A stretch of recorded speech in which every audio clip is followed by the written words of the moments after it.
School didn't fail you by accident. It failed you by design. And by the end of this video, you're going to understand exactly why. Because if a system can take 12 years of your life, 15,000 hours, and still somehow skip the exact skills that decide whether you struggle or survive, that is not a mistake. That is a priority. You were taught how to solve equations, how to memorize dates, how to pass tests, how to sit still, how to obey deadlines. But nobody taught you how taxes work, how debt traps people, how to read a contract, how to build savings, or how to stop money from controlling your life. School prepared you to pass exams. It did not prepare you for life. And once you see this clearly, you'll never look at education the same way again. Part 1. The Good Student Trap. Let me show you how this plays out in real life.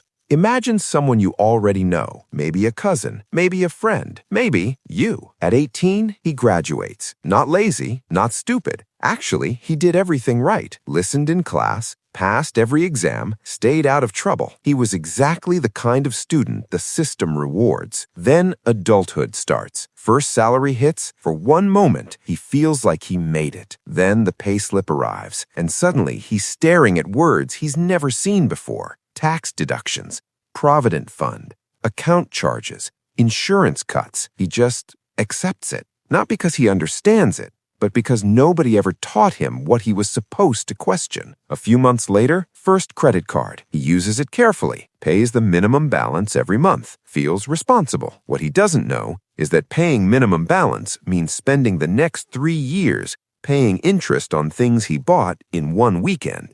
At 19, he could solve equations. At 22, he signed debt he didn't understand. At 25, he was still paying for mistakes nobody trained him to avoid. Not because he was lazy, not because he was incapable, but because he entered adulthood with grades and no map. School gave him homework, life gave him consequences, and nobody warned him those are two very different things. Part 2. 15,000 hours and still unprepared. Now, let's talk about the part that should actually make you angry. The average student spends 900 hours per year in school. Across 12 years, that's 15,000 hours. In those 15,000 hours, most students were never taught how to calculate income tax, how a loan actually works, what a credit score does to your entire life, how inflation quietly destroys savings, how to negotiate a salary, how compound interest can make or completely break your future. And yet, they had time for the water cycle, the digestive system, memorizing definitions, solving equations most people will never use again. Now, here's what that silence actually costs you. A 20-year-old investing just $100 a month by age 60 can grow that into $637,000. Same person, starting just 10 years later, $227,000. Same money, same rate, a $410,000 gap from one missing lesson. That one concept never touched in 12 years of education. You were taught how to earn grades. Nobody taught you how to keep money. That is not a small oversight. That is a financial penalty for something you were never taught in time. Part 3. It wasn't just money. And here's where it gets deeper, because the real issue isn't only finance, it's life itself. School didn't teach you how to handle pressure, how to negotiate, how to recover from failure, how to think independently, how to read manipulation, how to avoid burnout, how to make decisions when there's no textbook answer. In other words, school didn't train you for reality. It trained you to comply. It trained you to follow instructions, memorize information, ask for permission, fear mistakes, wait to be evaluated by someone else. That works in a classroom, but adulthood doesn't hand you a paper and say, circle the correct answer. Life asks harder questions. Should I sign this contract? Can I actually afford this?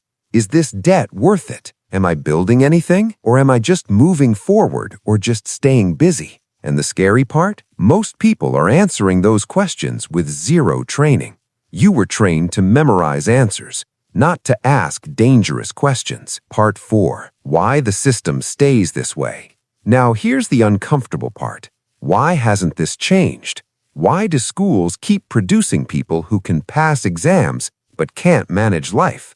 Because the system was never primarily built to create free, financially independent thinkers. It was built to create functional workers, people who show up on time, follow structure, don't question authority too much, stay inside the lane, and keep the machine moving. Think about your own report card. What got rewarded? Sitting still, meeting deadlines, repeating what was taught. What never got rewarded? Asking uncomfortable questions, understanding wealth, thinking like an owner instead of an employee. And here's why this matters. A financially educated person is harder to profit from. A person who understands debt, investing, taxes, contracts, inflation, that person becomes much harder to control. So if people don't understand money, banks win, lenders win, brands win, advertisers win, and the person who loses, the same good student who thought doing everything right would automatically lead to a stable life. The system didn't just waste your time, it delayed your entire financial life. That's not dramatic, that's just systematic. But here's the important part. Once you see the trap, you can stop living inside it, because the solution is simpler than most people think. It starts with 3 things school should have taught you first. Part 5. The 3 real skills you actually need. If school won't teach you how to survive, you have to build your own system. And it starts here. 1. Learn how money grows. Most people only know how to earn money. Very few know how to make money grow. Compound interest, long-term investing, index funds, time in the market. Why starting early matters more than starting big. You don't need to be rich to understand this. You just need to stop thinking that investing is for other people. Because the earlier you learn this, the less your future depends on working harder forever. And that changes everything. 2. Learn how money gets stolen. Money doesn't only disappear through big mistakes. It disappears through silent leaks. Interest you didn't notice, subscriptions you forgot, impulse purchases, convenience spending, inflation, late payment penalties, emotional buying. This is why some people earn decent money and still stay broke, because income alone doesn't build wealth. Control does. Most people think the answer is, I need to earn more. Sometimes yes, but before that, you need to stop leaking what you already have. 3. Learn how money gets protected. Building money is one thing, protecting it is another. Emergency funds, legal agreements you actually read, diversification, basic risk management. Because one emergency, one rushed signature, one bad loan can undo years of hard work. The wealthy don't just build, they protect. And if you want a better life, you have to learn to do both.